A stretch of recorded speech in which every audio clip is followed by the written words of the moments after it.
Howdy, I'm Robbie Bland, and welcome to week 3 of my comic book catch-up show. For those who don't know, I am Robbie Bland. I have been on YouTube for about 10, maybe a little over 10 years now.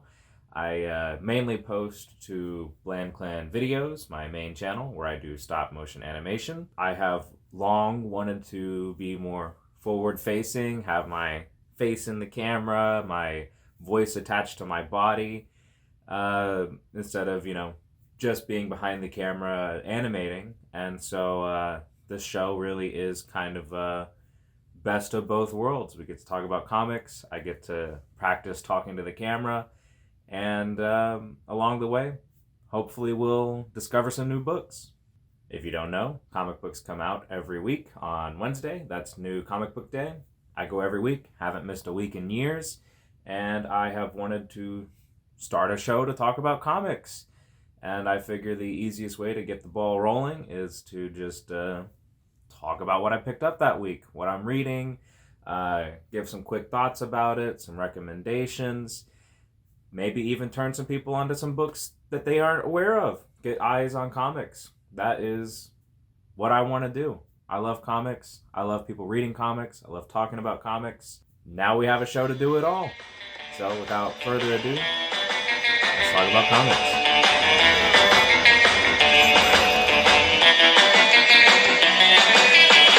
He's Robbie Bland. He's Robbie Bland.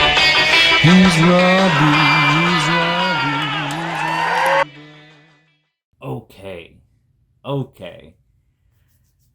Whoo-wee. This one. All right. Let me make sure I got everything. Let me make sure. Up next, we got a doozy. This one I spent some time kind of putting off. We're going to be talking about 5 issues here. We're not going to go super in depth on any one issue. And that is because if I was reviewing it issue by issue, there wouldn't be too much to say. But as a whole, I think we have a lot more to say. It wasn't planned like this, it just kind of happened that way. But we're going to talk about What If Venom, issues 1 through 5. If you can't tell from the cover, this is a What If series. I didn't realize the issues would be interconnected, and we'll get into that later. But what if Venom bonded to Loki, bonded to Moon Knight, bonded to Doctor Strange, Wolverine? And I mean, even though that's a green leg and could be any green leg, it's She-Hulk's green leg. What if Venom bonded to Moon Knight, Loki, Doctor Strange, Wolverine, and She-Hulk? I didn't read much of the synopsis when this was coming out. I was just like, Venom! Venom, yeah, I love Venom. Hey, Cartage, do you know Candace? I got that. And so I just bought it because I was like, ooh, cool. A bunch of one-off Venom issues. I thought it'd be similar to the What If Venom had bonded to the Thing mini that came out. It was just one issue. Spider-Man delivers the symbiote to the Fantastic Four. It bonds to the Thing, who's got all of his body dysmorphia and his insecurity and is frustrated at Reed for not being able to cure him, and all of that's happening. So it's taking advantage of his frustrations, and tragedy unfolds. You get a really cool fight with the Lizard, who is kind of like the antagonist of the issue. I never thought the Lizard would be a Fantastic Four antagonist, but he worked kind of well. Especially with how much he hated Reed Richards. I imagine most mad scientists in the Marvel Universe just fucking hate that guy. So I thought it would be like that, just a bunch of one-offs. And so I had just been passively collecting them. Issue 1, you can't tell from the cover who it's going to be. The variant cover was the She-Hulk cover, and so I was like, oh, that's cool. But I ended up just really liking this composition more. I didn't want to buy two covers that time, so I just got this one. But issue 1 is She-Hulk. I was like, okay, cool. I don't need to read that right now. It's not a big deal to me. Issue 2 was Wolverine, the Rabid Wolverine. Wolverine. Yes, Wolverine. And here he comes now, the Rabbit Wolverine. 5 names, 3 of them Wolverine. Wolverine, the Rabbit Wolverine. Yes. All right, that's 6 now. I was like, oh, cool. Web of Shadows reference. But I bought it and I just kind of put it on my to-read list because it's just a one-off. It's not that big of a deal. It's not part of any ongoing. Issue 3, you couldn't tell by the cover because I just bought the Peach Momoko cover because she's one of my favorite cover artists. But issue 3 was Doctor Strange. I was like, oh, I'm not the biggest Doctor Strange fan. Again, it's Elseworlds. I'll read it one day. 4, Loki.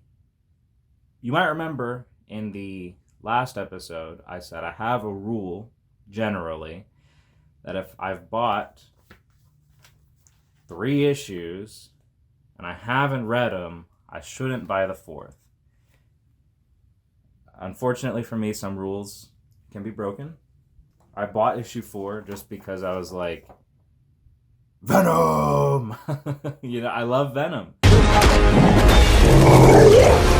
And I knew I was going to read it either way. And so I was like, I'm gonna add it to the pile. I have to read it eventually. But then we got to the one I was the most excited about. The one I just was like, this is why I'm buying this book. What if Venom was Moon Knight? And Moon Knight's one of my favorite characters, just period. Top 10, easy. I love Mark Spector, Jake Lockley, Stephen Grant. I love his supporting cast. I love Marlene. I love Frenchie. I like his rogues. Bushman is such a bastard. I'm a Moon Knight enjoyer. I always have been. And so I was like, I really want to see what they're going to do with the Moon Knight mythos, how they're going to incorporate Venom into it, because Moon Knight has DID, dissociative identity disorder. He is Mark Spector, Jake Lockley, and Stephen Grant, and depending on your interpretation or the writer's interpretation, he is also Moon Knight, Mr. Knight, or Khonshu. The masked identities and the god in his head are either real or not real. Your mileage may vary. In current Marvel books, Khonshu is absolutely real. I liked Khonshu more when he had plausible deniability and only Mark could see and talk to him. And the rest of the Marvel Universe was like, who the fuck is Khonshu? He's not a real thing. But, I mean, even as far back as West Coast Avengers, Khonshu was real and you could interact with him. So I don't have a lot of ground to stand on with that. But I liked it more when Khonshu wasn't explicitly real and you could write off a lot of Khonshuisms. Whatever, that's another day. But this is the one I was excited to read. I hadn't read the first 4 issues. I again assumed they were all just one-offs. And then I open it up, and I see all the names. She-Hulk, Sabretooth, Doctor Strange, Enchantress, and I'm like, okay, so they're just recapping what happened in the other issues, but surely it's still a one-off. And then She-Hulk, symbiote. I'm like, oh, god damn it. They're connected? Why didn't anyone tell me? Why didn't anyone tell me that these books were one story? I guess I should have known. I was working under false impressions. And so, originally, for this show, I only wanted to talk about this. But to get the full story and, our money's worth, I finally pulled these out of my big pile of books to read, which is, it's over there, you can't see it, but I read What If Venom issues 1 through 5. And I think it being one story was disappointing. I would rather have been having just 5 one-off kind of, here's what this individual character's life would have been like if they encountered the Venom symbiote instead of Spider-Man or Eddie Brock, whoever it's going to be. But they did interesting things with this book. Issue 1, you had Jen Walters, She-Hulk, sort of intervene and save Eddie Brock during his infamous church scene where he was contemplating suicide. She takes the gun out of his hand, crushes it, and ends up changing history, changing fate. Eddie Brock will no longer become Venom in this split timeline. And instead, the symbiote bonds with She-Hulk, who ends up sort of lingering in the church long enough to get the symbiote to bond to her.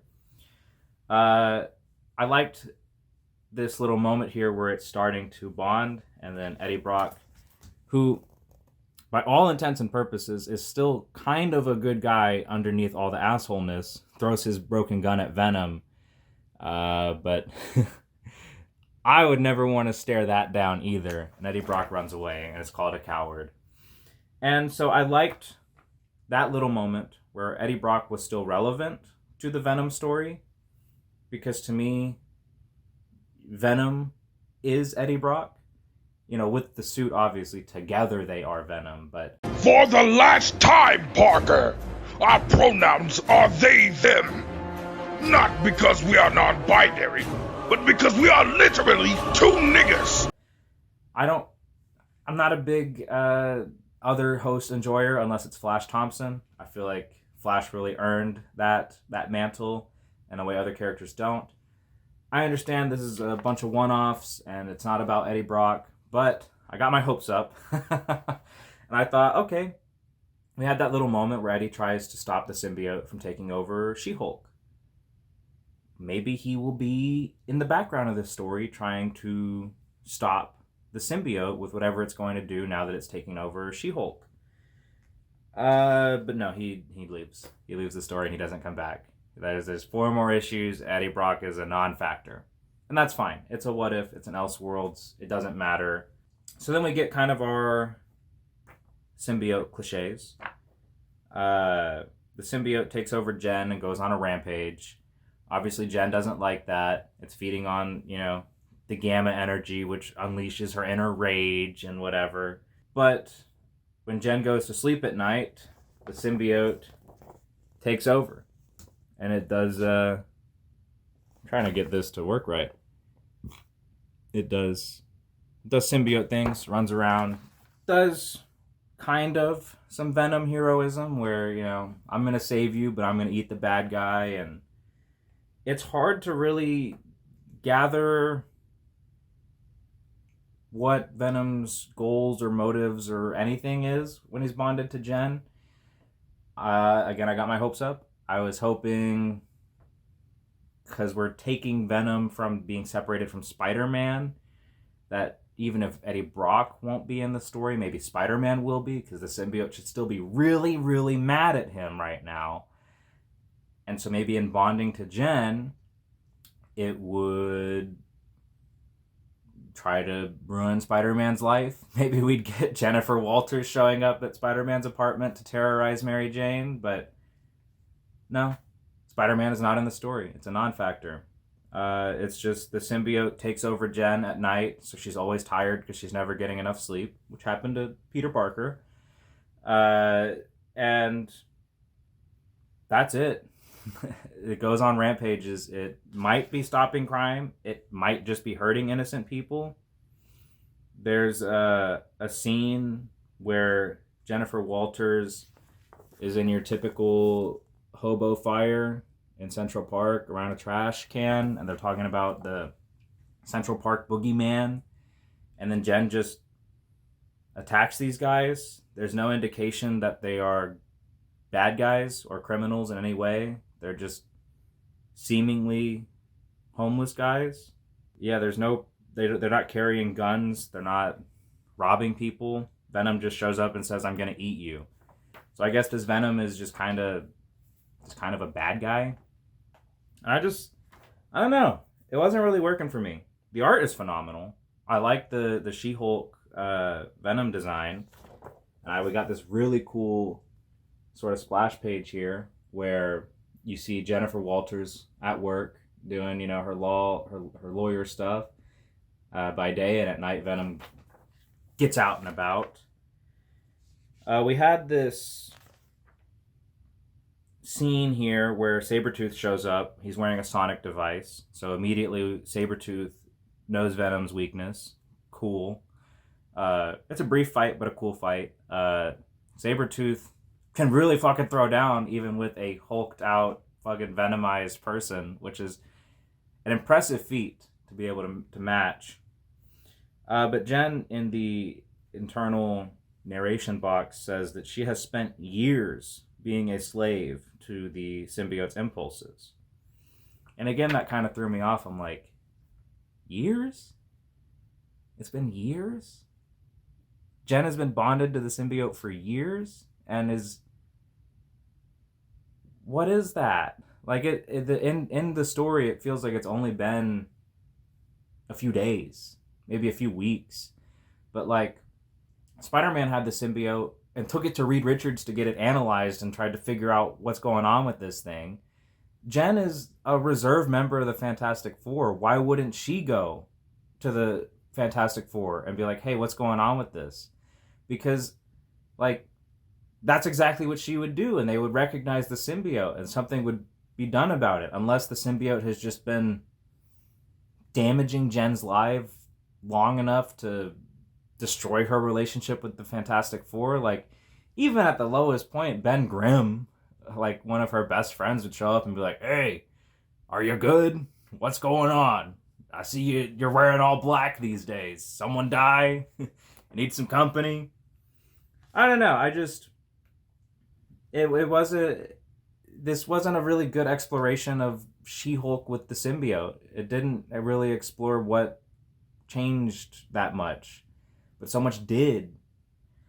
Anyways, at some point, we established that if Jen hadn't decided to play hero, she wouldn't be jobless, homeless, and talking to a parasitic alien. So at some point, she lost her job. She has no friends now. I don't know. It's moving too fast, and it's trying to set up too much because it has to do Wolverine next issue, which is why Sabretooth jumped in and during their fight nicked a piece of the symbiote for himself. But hope came back around when Jake Lockley showed up. My favorite Moon Knight persona, the cab driver, and he says, hey, let me talk to you for a second. I know something about voices in your head and how to figure out what's going on, and come with me. We're going to figure this symbiote thing out. Any book that ends with Jake Lockley showing up and saying, hey, let me give you a ride. Let's talk about what you're dealing with on the way. I'm like, easy. I love it. I love seeing Jake Lockley used. He's the most neglected Moon Knight personality. I think his being the guy on the streets, getting the information, walking among the criminal world, always been a really good aspect to Moon Knight. And yeah, I'm happy we were leading with Jake. So we do that with issue 1. Issue 2 is Wolverine, and I feel like it's, again, kind of by the numbers. Logan gets a piece of the symbiote from Sabretooth, fights some people. The whole time he's having an internal conflict with Venom, who keeps taking his body to fight other people and rampage. He's, like, killing and eating cops, which I'm sure is exciting for some people, but it's also like, I just don't know what Venom is after here. I don't. What is the goal? Why is Venom doing all of this? Why is he not immediately taking Wolverine and going to Peter Parker's apartment to terrorize him?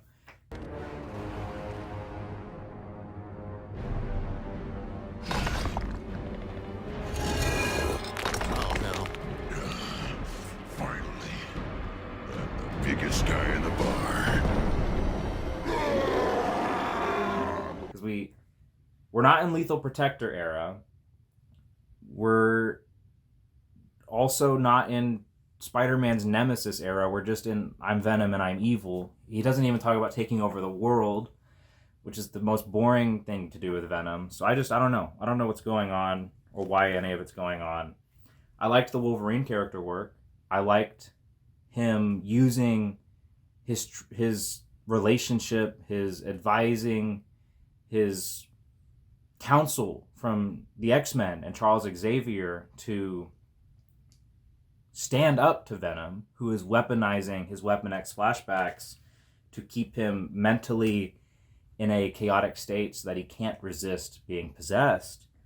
And we get this really, really cool moment where Logan tears himself out of the Venom symbiote, which is the coolest thing he could have done.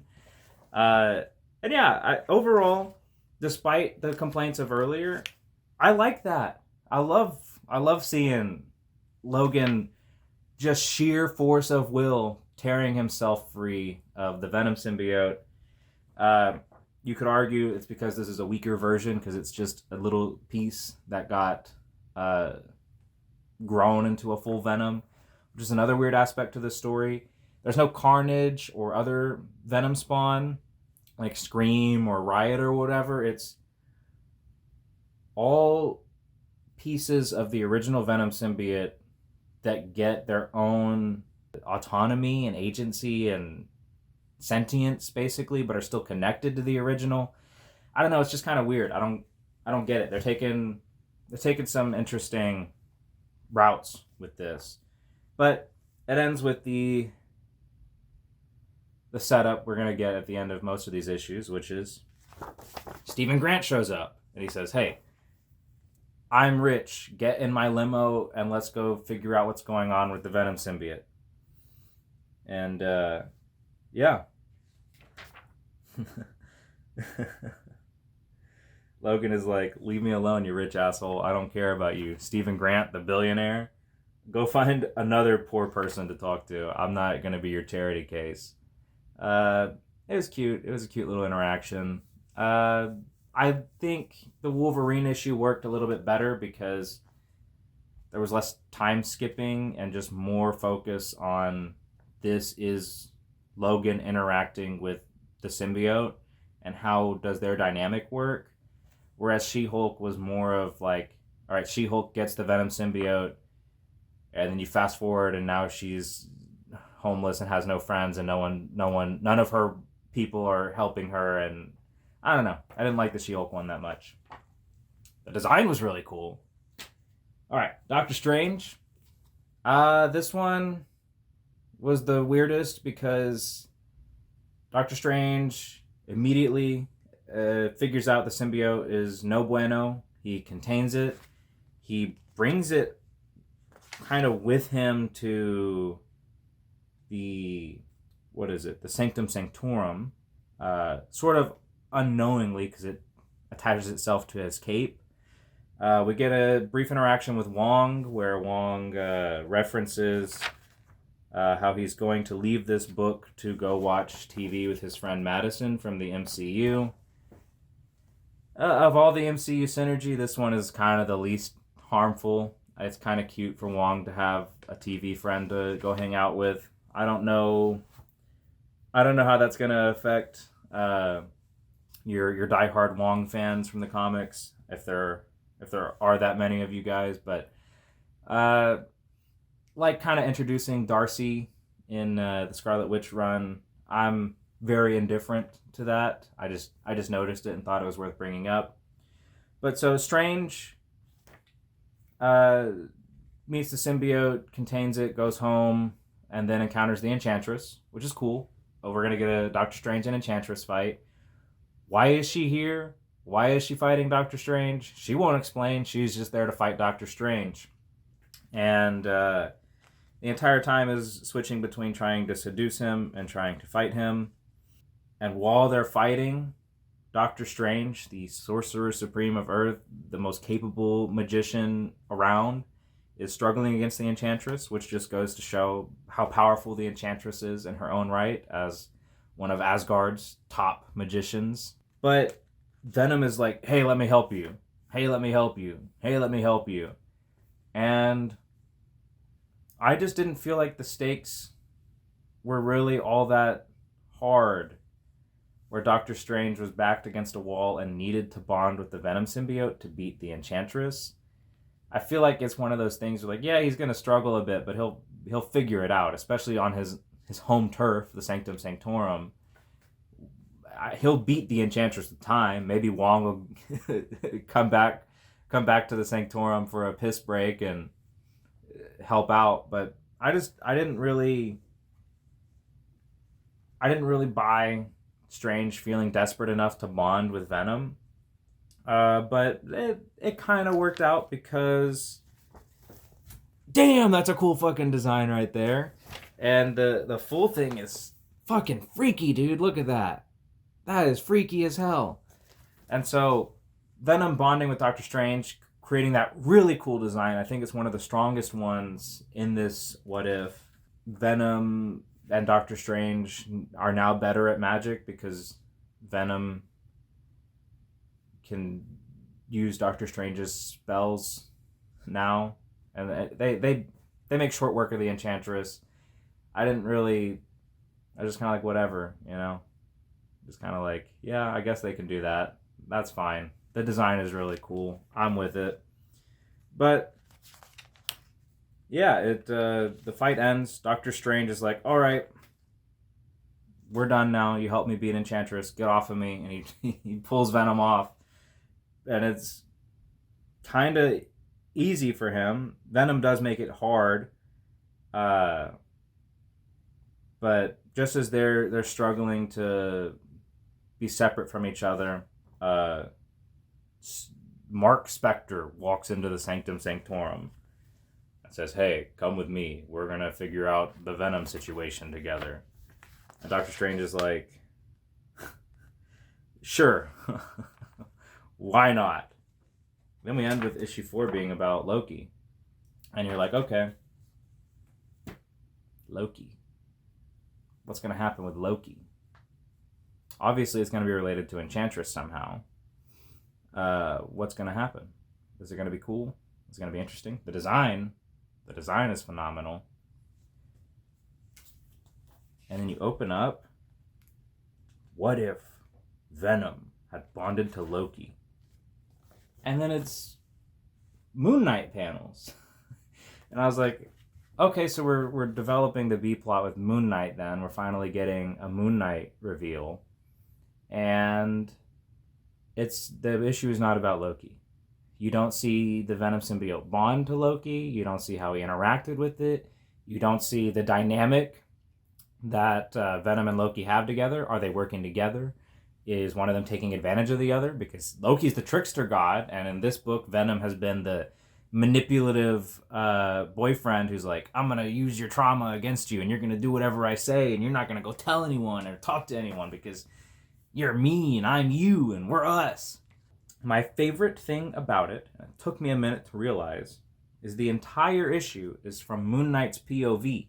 And not just, oh, it's his narration, and it's like, you know, his side of the story. It is literally his point of view.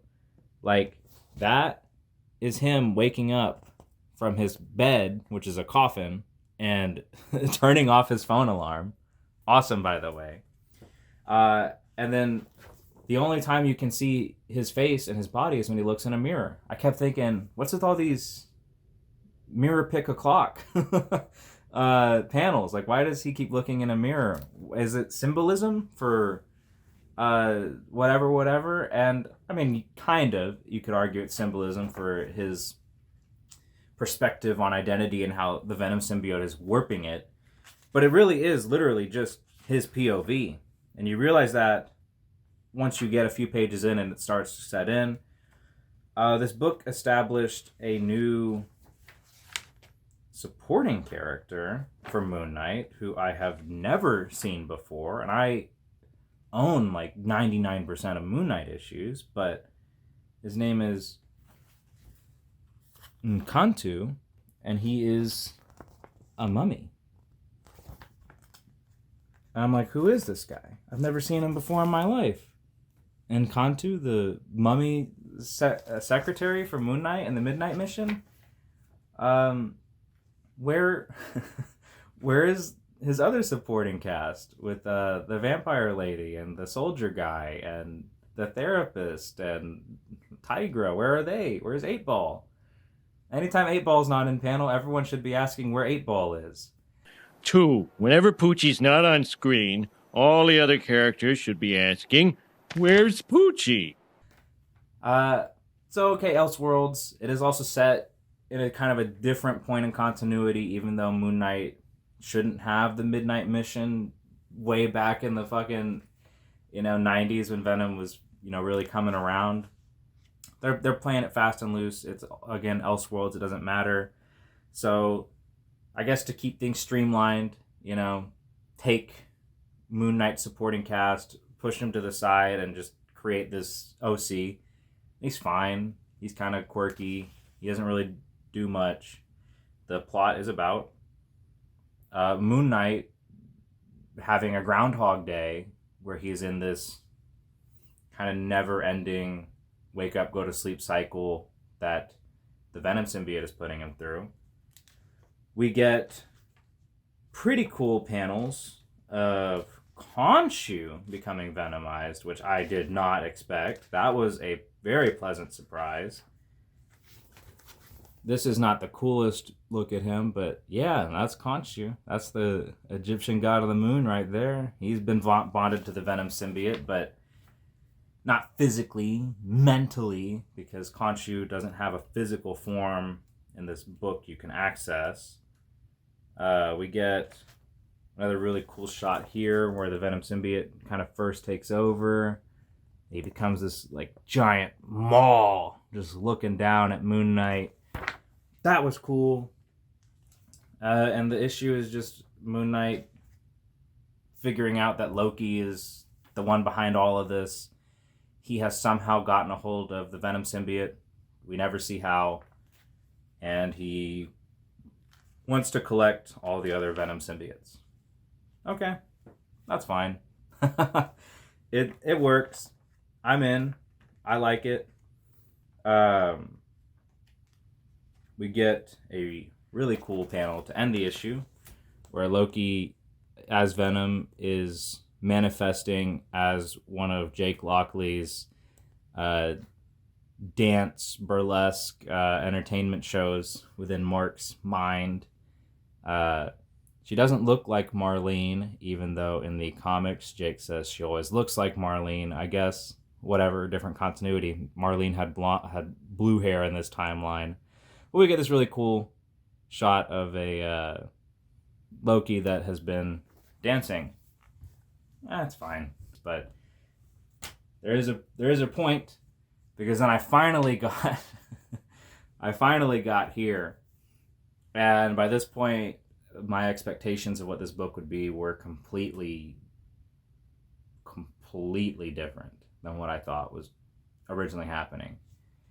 Because issue 4 was kind of your Moon Knight issue. It was all his literal point of view. I don't know why issue 4 wasn't the Moon Knight issue and issue 5 wasn't the Loki issue, but whatever, I guess. This one is just Moon Knight rallying the troops, getting everyone together, and leading a final strike against Loki. They're on their way to get Loki. They're on their way to get Loki. It's your big culmination, big fight issue. There's not much more to it than that. The heroes are all tricked by the aspects of Steve, Grant, and Jake. Stephen Grant, Jake Lockley, and Mark Spector are actually just the Venom symbiote constructs, and they are trapping the heroes in Moon Knight's mission. And they work together, and they put up a final stand, and they work together to take down the bad guy. You get some pretty cool stuff. It's a simple symbiote design for Moon Knight, but it works. The Loki design changes throughout the issues, which I thought was interesting. Loki is a shapeshifter, so his design probably should change around from issue to issue. We get a really cool scene where all of Mark's personalities meet up and agree to work together and figure out what's going on. It's all right. The issue ends with She-Hulk revealing that she is still jobless and homeless, and asking if Moon Knight can give her a job and a place to stay. which he absolutely agrees to. Yeah. It's fine.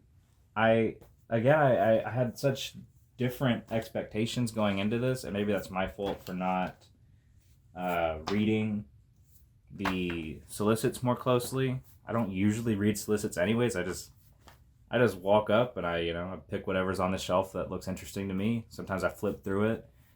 None of these books I flipped through, which is part of why I was so fascinated when I started reading, because the story was so different than what I expected it to be that it made for a pretty fun, wild ride. Again, I think I would have been more interested in just 5 different individual sort of focused stories on what each of the characters' lives would look like in the Marvel Universe if they individually had been bonded to Venom.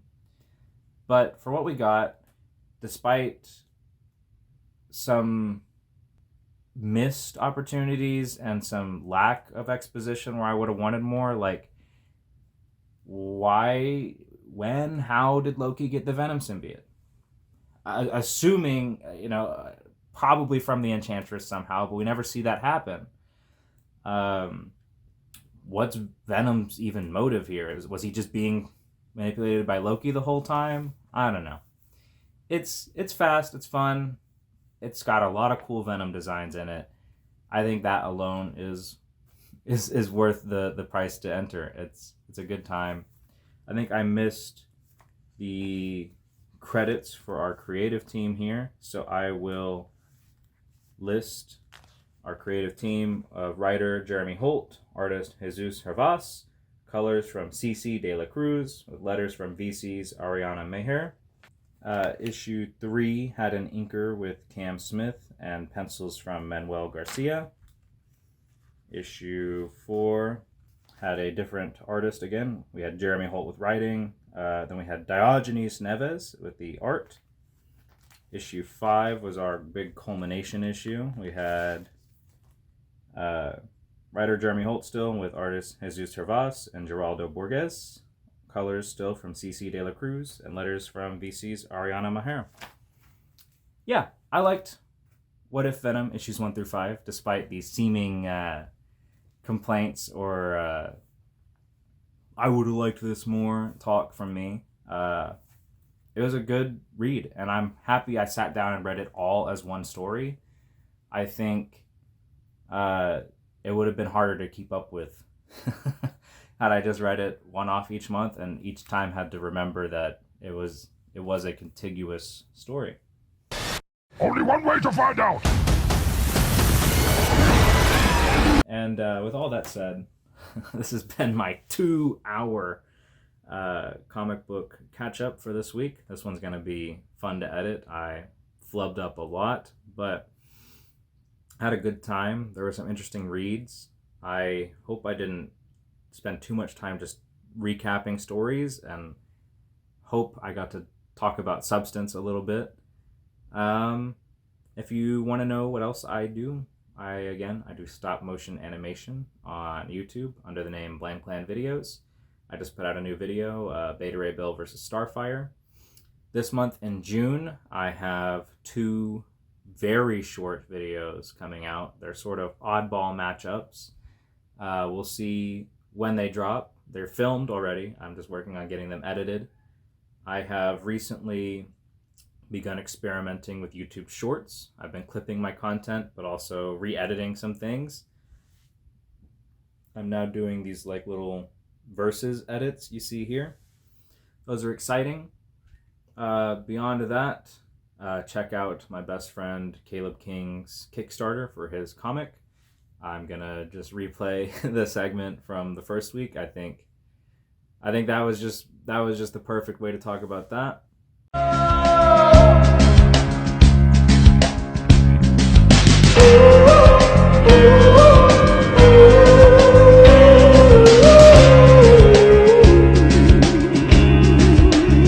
Special shout out as well to my best friend Caleb King, who is currently trying to kickstart his own comic, which I hope to someday talk about on this channel. Swallowed Still, the Kickstarter link will be in the description, and here's some nice little visual stills. It is good. It's emotional. It's a very human-driven story about one person's attempt at fatherhood, being blinded by what you could call toxic masculinity, or a forced perspective on what masculinity is supposed to look like that ultimately lets down not just himself but the next generation, and how he attempts to recover from that. It's a very good story. I have watched this comic grow from a script that he wrote that I helped review into a very beautiful comic with some amazing art, and I am super excited to be able to hold it in my hand someday.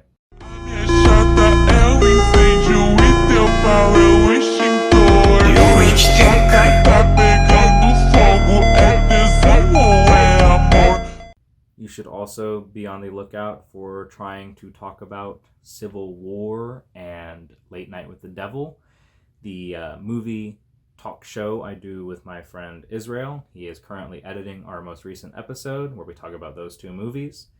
It's a good one. It's a fun one. You can also go see us talk about Godzilla -1 and Godzilla X Kong and Madam Web. We will abso-fucking-lutely be talking about Venom 3: The Last Dance when it drops in October. I'm so excited for that. We will also be talking about In a Violent Nature at some point. We got a lot of things happening over there on the Israel channel. So, with all of that said, thank you so much for watching. I appreciate the support that this channel has been receiving. It has been awesome. I did not expect anyone to pay attention to this or even want to hear me talk about comics for an hour, maybe 2 every week. But it's so cathartic. It feels good. It feels good to do this. I've wanted to do this for so long. I've done trial tests in the past and just not been satisfied, but I think we have a good format going here. It's very simple. The editing is relatively light on my end, which means I can really put these things out. Again, I do have some things going on behind the scenes where I'm going to be working on longer, more focused videos where I'll be going more in depth on some things. There's just a lot of things going on in my life right now, a lot of split focuses, but rest assured we're going to be doing all kinds of stuff on this channel real soon. With all that said, thank you again so much for watching. Adios.